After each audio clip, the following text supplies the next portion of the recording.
Welcome back to my channel. My name is Beth and I am here to give you a book haul. I have my book of the month and I may have already told you about them, but I'm gonna tell you again.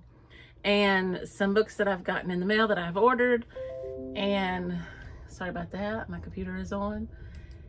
And so if you're new to my channel, welcome. If you're not new to my channel, welcome back. This is August the 21st, 2024, and it is 4:41 p.m. So I have seen a lot of these on a channel that I watch quite often, and it gets me into a lot of trouble. And it is Books Love Jenna, and so I will link her down below so you can go watch her. So I'm gonna show you my book of the month first, and I don't have one in here. I'll put it on the screen, and it is Booth. I am currently reading that, and it is about John Wilkes Booth's family and him and his growing up years. It does have some things about Abraham Lincoln.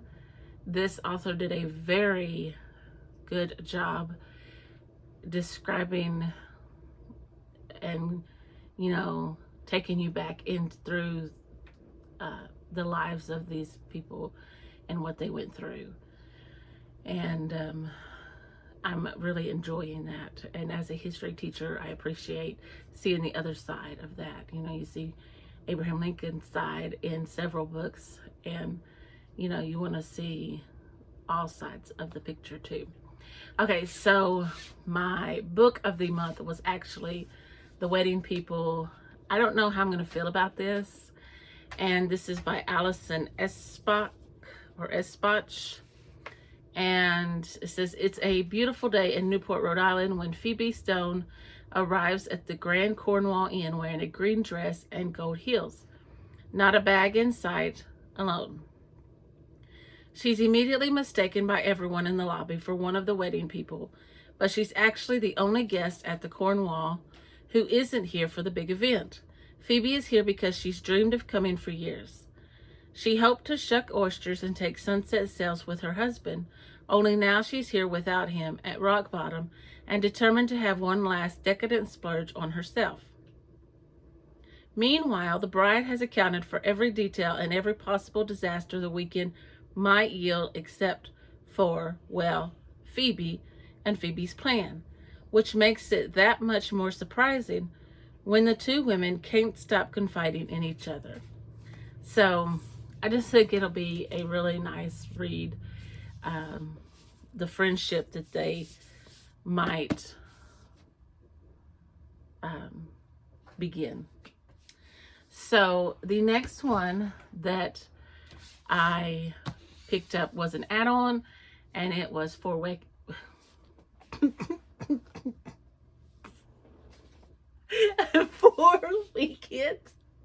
and a funeral. Okay, so this one is about a girl who ends up going to a funeral of her ex-boyfriend, only when she gets there, nobody knows that she had actually broken up with the deceased, and especially not his best friend. So she ends up having to help his best friend pack up his apartment, the boyfriend's belongings. And so, yes, so now she has to pretend to be the grieving girlfriend. And,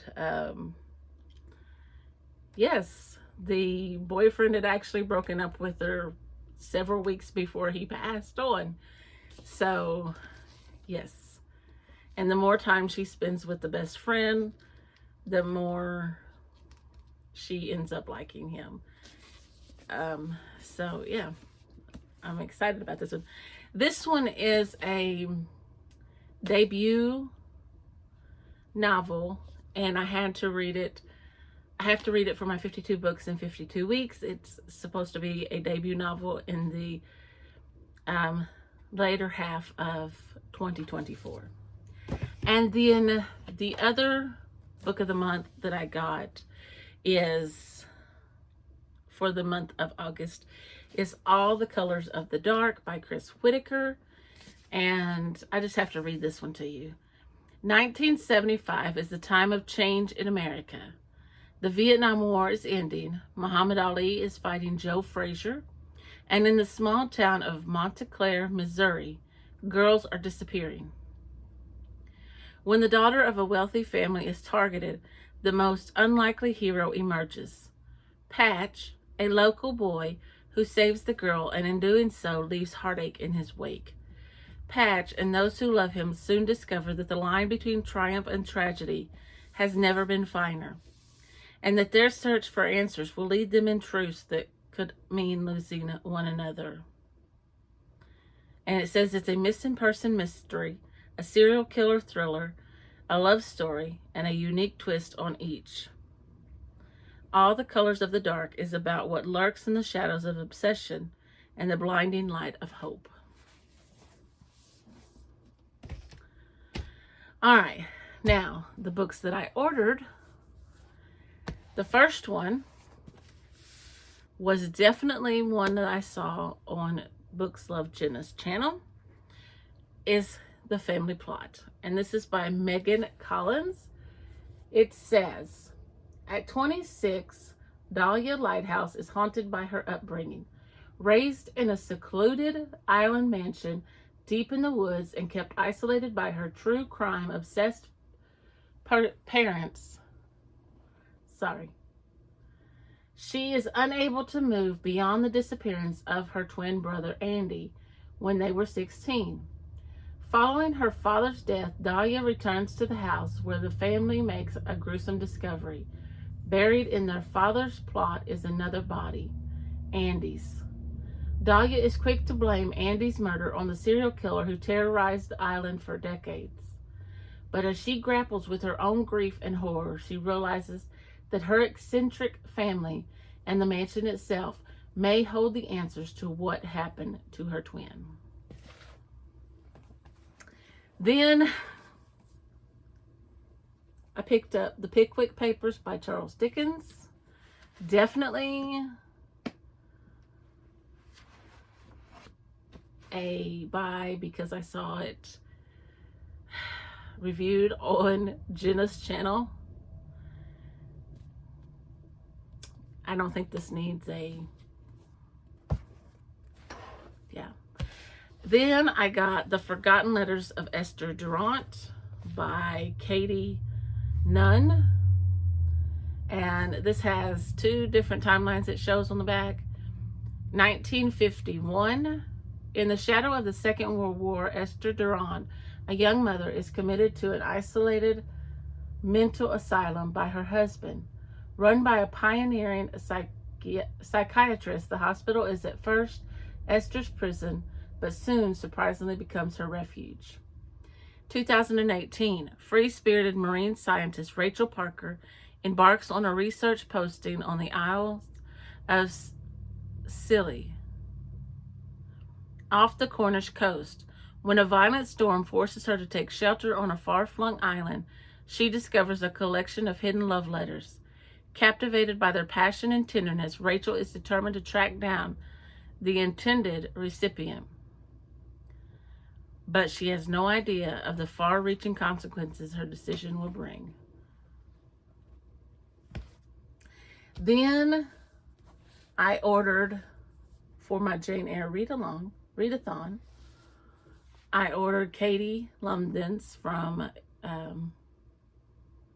Books and Things, The Secrets of Hartwood Hall, because this is going to be my governess read. And Katie actually wrote this. I wanted to support her and have a governess book. It says, it's 1852 and Margaret Lennox, a young widow, attempts to escape the shadows of her past by taking a position as governess to an only child, Louis, at an isolated country house in the west of England.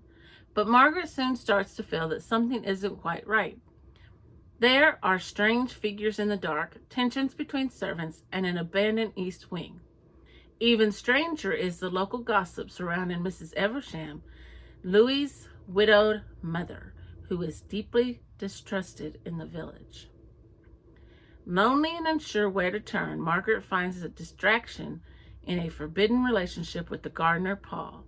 But as Margaret's history threatens to catch up with her, it isn't long before she learns the truth behind the secrets of Hartwood Hall. And then I picked up this one. It says, Healers, Dreamers, and Pipe Carriers, Medicine Women of the Plains Indians, Walking in the Sacred Manor. And this is by Mark St. Pierre and Tilda Long Soldier. And it says, this is based on an extensive first-person interviews by an established expert on Plains Indian women.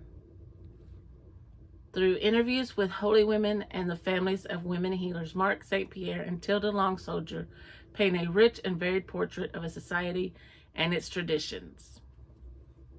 So, I believe this was on Jenna's channel as well, and when I heard about it, I had to get it. I'm pretty sure that's where I heard about it from. And then the last one has been on my wish list since it came out, and it is by one of my favorite authors. Jamie Jo writes The Lost Boys of Barlow Theater. And it says, Barlow Theater stole the life of Greta Mercy's eldest brother during its construction. Now in 1915, the completed theater appears every bit as deadly. When Greta's younger brother goes missing after breaking into the building, Greta engages the assistance of a local police officer to help her unveil the already ghostly secrets of the theater. But when help comes from an unlikely source, Greta decides that to save her family, she must uncover the evil that haunts the theater and put its threat to rest. Decades later, Kit Boyd's best friend vanishes during a ghost walk at the Barlow Theater, and old stories of mysterious disappearances and ghoulish happenings are revived. Then, television ghost hunting host and skeptic Evan Fisher joins Kit in the quest to identify the truth behind the theater's history. Kit reluctantly agrees to work with him in hopes of finding her missing friend. As the theater's curse unravels Kit's life, she is determined to put an end to the evil that has marked the theater and their hometown for the last century.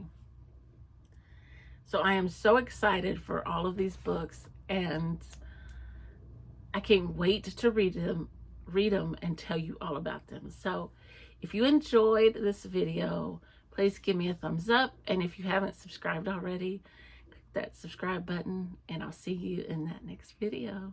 Bye.